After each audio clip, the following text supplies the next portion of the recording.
So today I want to talk about how to heal from that father figure void, because unfortunately in our community a lot of us are growing up without a dad, and that's extremely unfortunate. I suggest whenever you get a moment, watch this documentary called 72%. The documentary is called 72%. It's on YouTube. I believe I paid like $2.99 to rent it for 2 days. It's a great documentary. Support. No, I'm not sponsored or anything by this. I'm just saying. So in the documentary, it shows throughout history. In the 1950s, it was approximately 34% of single mothers in the black community. And it was an outrage. So that's why they were like, oh my God, 34%. Like, that's why they began to look into it. So fast forward, they did the study once more in the 80s. In the 80s, it risen from 34% to 51%.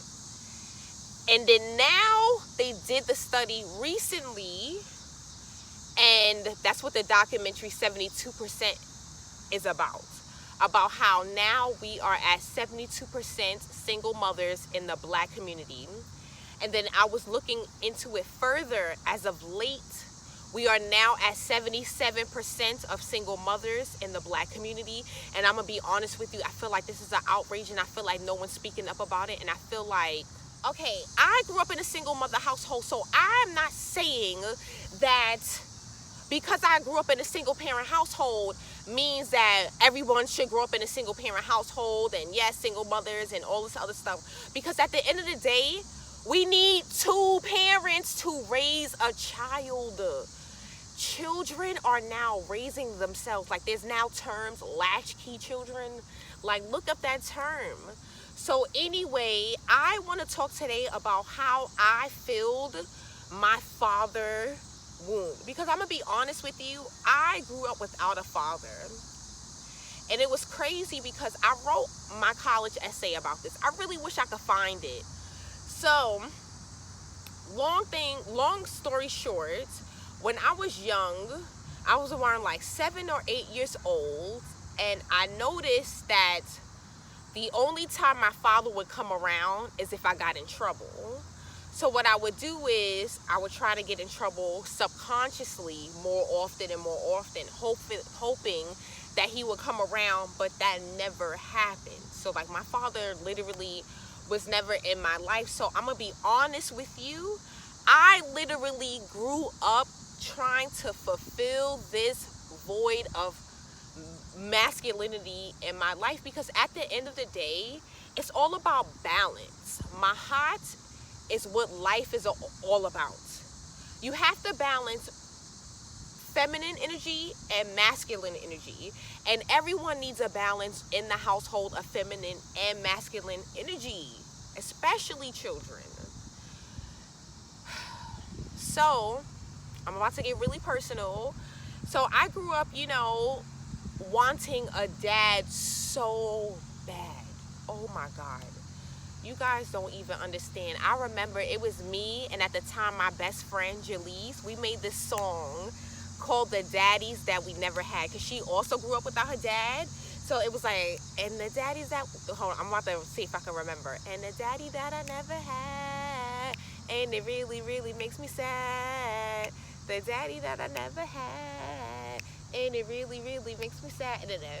And then I can't remember it's like the lyrics. I feel like I could write the lyrics down. But it was just like crazy. So it was just like, I really wanted a father, like, so bad. So eventually, like, I started calling men daddy. Not like on a sexual level or anything of that nature. It was just like older men who I really, really looked up to, like OD looked up to, or, wanted to be like, or, you know what I'm saying, like, wish they were my dad or whatever. I would just kid around and I'd be like, I'm gonna call you dad because you're my dad. Stuff like that. And honestly, that was just like me trying to fulfill the void of, not having a dad. And I just want to talk about like how to overcome that, because what I'm noticing in society is, at the end of the day, when there's a void, we still want to fulfill that void no matter what. And a lot of us try to fulfill that void in between the sheets. And I have to say, this is definitely not the right way to fill that void. Especially, chasing men, trying to fill the void in between the sheets, hoping. It's just not, sis, queen is really, really not a good thing. So listen, this is how I overcame my quote-unquote daddy issues. The first step, I had to realize I had daddy issues. Because if you don't even realize you have daddy issues, it's like, how you expect to heal from them if you don't think you have any daddy issues? Because girls will be like, I don't have any problems. I don't have daddy issues. Girl, yes, you do. Deep down inside in your subconscious mind, yes, we all may be in denial, but first step is admitting that you have, quote unquote, daddy issues. And how to heal from that. After I realized I had daddy issues, I had to understand my father's upbringing, because unfortunately my father grew up without a mom himself. Unfortunately, my grandmother died when he was 3 years old, and a lot of crazy things. And unfortunately, like my father, I don't even want to get into this, but unfortunately, my father was dealing with sexual trauma and everything of that nature on his own. So I had to understand that he's living with demons on his own that he has to face. Like, how can he step up and be a man and be a dad to me if he never really received that loving energy from a female? Because remember, he grew up without a mom, so he never received that nurturing energy. Because like I said, it's all about balance. The man is like more tough, and the woman is not supposed to be, but we have a tendency to be more nurturing because we birth children. Now, after I understood the traumas and the demons that my father is dealing with on his own in his mind, I had to forgive him. I literally called my father up, and I was just screaming and saying all types of things to him. But then after that, I said, I forgive you. I forgive you. And after I forgave my father, I promise, it was literally like the heaviest weight. I literally felt it was lifted off my shoulders. I felt at ease. I felt loved, because after that, I was able to fill that void with myself. Because it's all about self-love. And no one is going to love you better than you love you. Seriously. So you have to start loving yourself. You have to start loving yourself. So pretty much those are my steps, and those are my ways of how I got over my daddy issues. My father and I, we have an interesting relationship, but I don't have any beef. We actually met up this summer.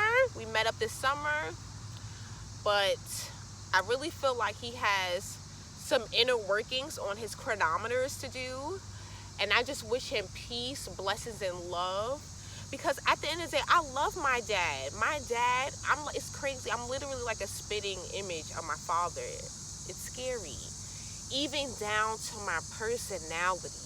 Oh my God. Like, I'm literally my father's daughter. So I can't deny that. And I guess my dad loves me in his own way. So I wish him peace and blessings. And I really hope my dad finds himself. because he's trying to find and fulfill that void with other things. And I just hope and I pray that he finds himself. And I hope each and every one of you who are watching this video find yourselves, because I'm still finding myself. I literally am. This is a journey. This is a life journey. Finding yourself is a life journey. So I'm so happy and grateful that I'm able to even take this path with this thing called life. So I just wish you guys the best. Have an absolutely fantastic day. Spread love, spread kindness. Namaste.